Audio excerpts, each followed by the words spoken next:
Kolhan tiger Champai और पूर्व बोरियो विधायक लोबीन हेम्ब्रम बीजेपी में चले गए। इन दो नेताओं का झामुमो में कद और अपने अपने इलाके में क्या प्रभाव है बताने की जरूरत नहीं।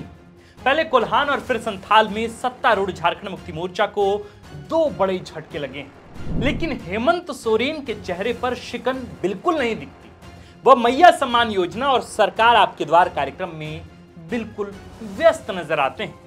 सवाल है कि क्या वाकई में हेमंत सोरेन चिंतित नहीं हैं, या फिर यह उनकी राजनीतिक परिपक्वता है जिसकी वजह से वह मन के भाव चेहरे पर नहीं आने देते। मुख्यमंत्री ने बीजेपी पर तो झामुमो को तोड़ने और उनकी सरकार को गिराने की कोशिश करने का आरोप लगाया है, लेकिन उन्होंने कभी भी सीधे तौर पर चंपाई सोरेन या लोबीन हेम्ब्रम का नाम तक नहीं लिया।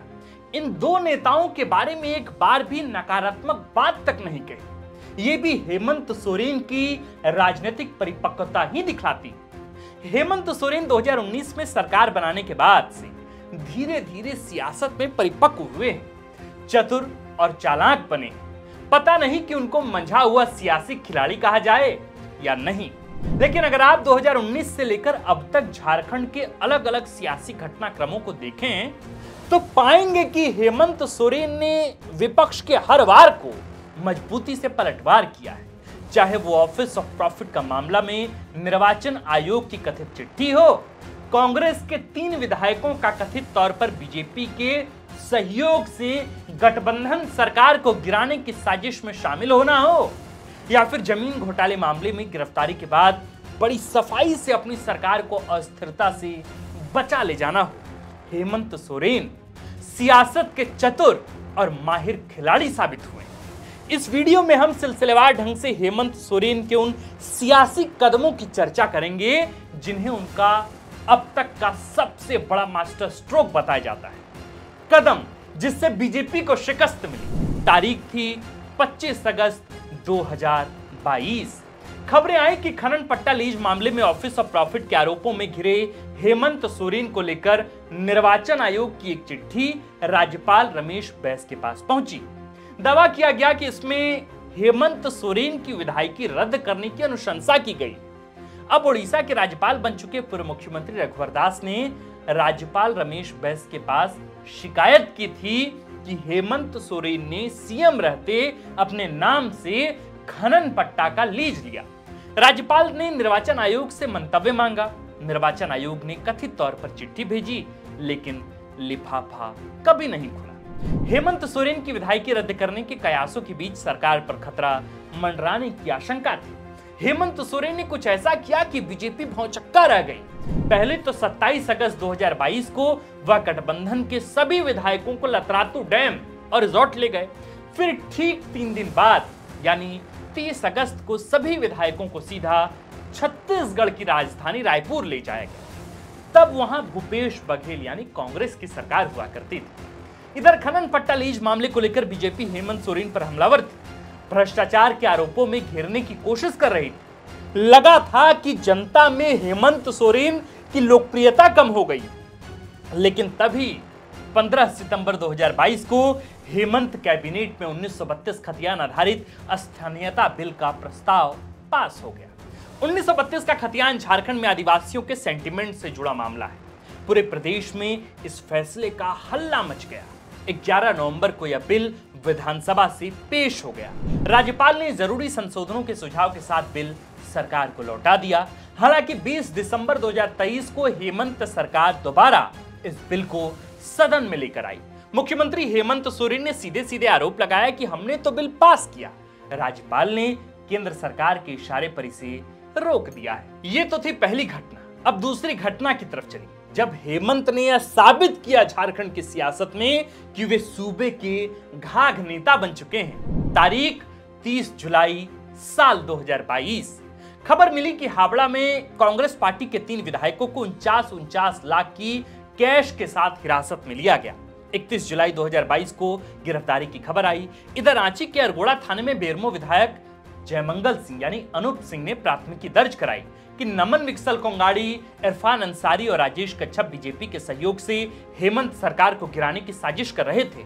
इस बारे में सियासी जानकारों ने बताया कि कथित तौर पर तीनों विधायक सरकार विरोधी गतिविधियों में लिप्त थे। बताया जा रहा है कि हेमंत सोरेन को समय रहते ऐसी किसी भी गतिविधि की खबर लग रही थी और वे बड़ी सफाई से इस पूरे प्रकरण को टालने में कामयाब रहे। हालांकि बाद में कोलकाता हाईकोर्ट ने तीनों विधायकों को क्लीन चिट दी। इरफान अंसारी तो मंत्री भी बने। अब आइए तीसरी घटना पर, जब हेमंत ने सियासत के इम्तिहान में खुद को भली भांति साबित किया।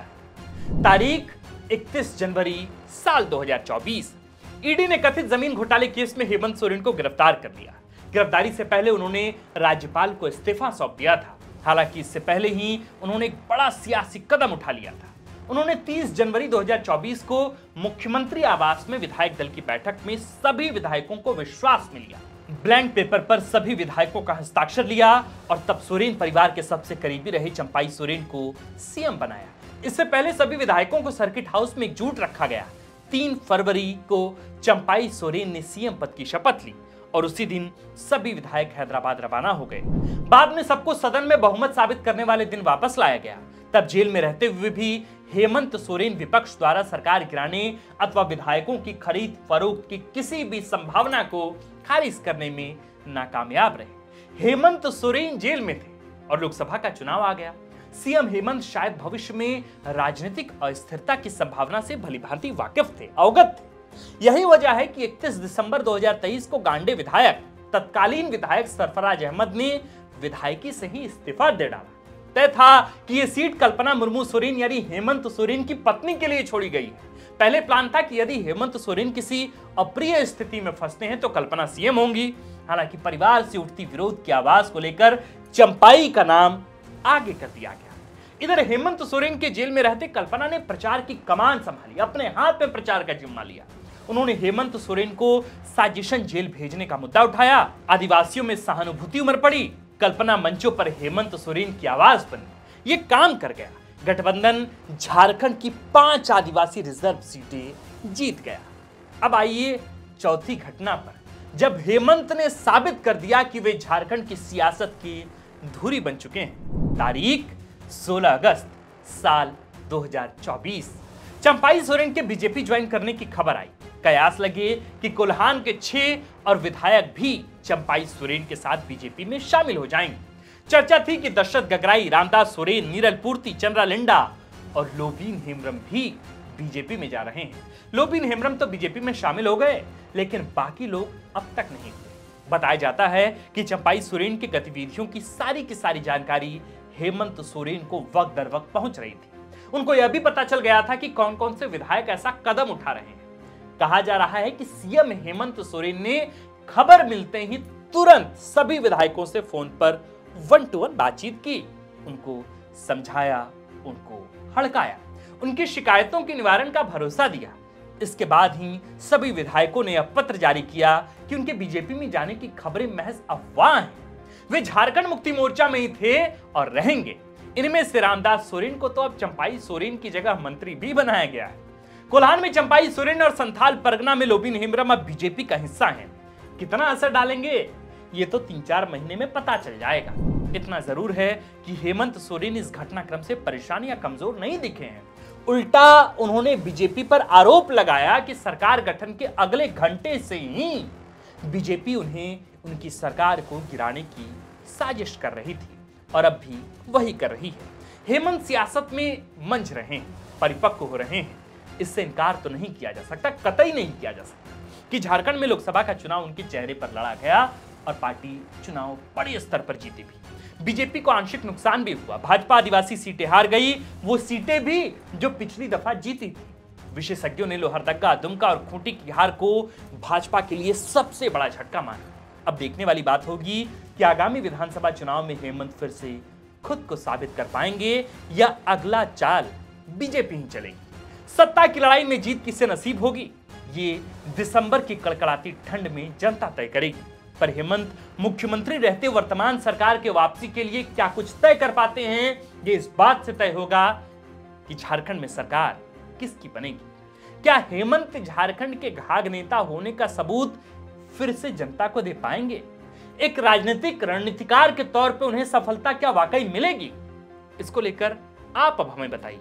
हमने तो झारखंड में यानी साल 2019 से लेकर 2024 तक के 5 ऐसे घटनाक्रम सिलसिलेवार ढंग से आपके समक्ष प्रस्तुत किए हैं। इन घटनाक्रमों का उद्देश्य यह बताना भर है या मात्र बताना भर है कि हेमंत ने अस्थिर राजनीतिक प्रयोगों के बीच खुद को स्थापित भी किया और अपनी सूझबूझ से सरकार को बचाई भी, गठबंधन को बेहतर ढंग से चलाया भी। पर क्या अब से महज 1 महीने 1.5 महीने बाद झारखंड में होने जा रहे चुनाव में क्या एक रणनीतिकार के तौर पर, झामुमो के सबसे बड़े नेता होने के तौर पे, झारखंड में खुद को स्थापित किए गए मोस्ट रेटेड लीडर के तौर पे क्या हेमंत खुद को स्थापित कर पाएंगे? क्या हेमंत खुद को साबित कर पाएंगे? इस सवाल का जवाब का दायित्व तो मैं अब आप पर छोड़ता हूं। आप हमें कमेंट कर बताएं कि हेमंत क्या 24 का बाजी 24 का 64 जीत रहे हैं या फिर हार रहे हैं। आप देख रहे थे द फोर्थ पिलर। हमारा नाम है आकाश आनंद। कैमरे के पीछे हैं नीरज और इस पूरे स्क्रिप्ट को, इस पूरे खबर को लिखा है हमारे साथी सूरज ठाकुर ने। शुक्रिया।